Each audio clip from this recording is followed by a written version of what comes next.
I really just wanted to challenge myself and embrace the Cuban lifestyle or Cuban design lifestyle as much as possible. So when you guys said that you didn't have many materials or tools here, I thought that was okay. And because I have that at home, I wanted to come here and I wanted to experience the same way that a Cuban designer would experience it. I think this idea should travel. I think that, it's been really special seeing how it is here. And I think equally, I'm kind of excited to go home, and in Indiana, I'm trying to buy a farm. And on my farm, because pretty much I'm surrounded by agriculture and corn. And so for myself, I want to buy a farm. And when I buy a farm, I want to invite people to my farm so that they could use my equipment and experience it the way I do in Indiana.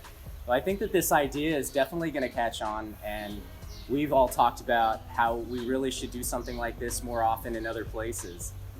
And I also, we're talking about how to try to bring exposure to this to the United States and shed more light on how it is here and all the talented designers here.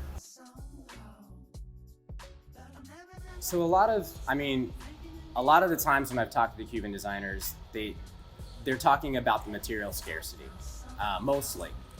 And I've been trying to have this conversation, and it's difficult because I don't know how it translates, but I think material scarcity is not a negative. I think that is a reason for innovation.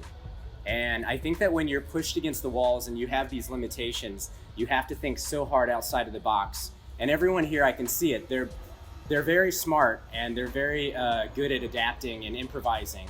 And I think that scarcity has allowed them to become that intelligent with their work.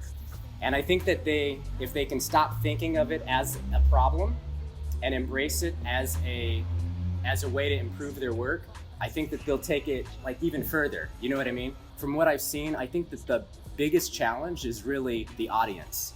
Because once you make the work, then who do you show the work to? I think that that's a harder problem, because here, if you're gonna make work, it's kind of making work out of a bit of necessity, because people need so many things here because it's not here. So design feels like it might be more of a need of an industrial design.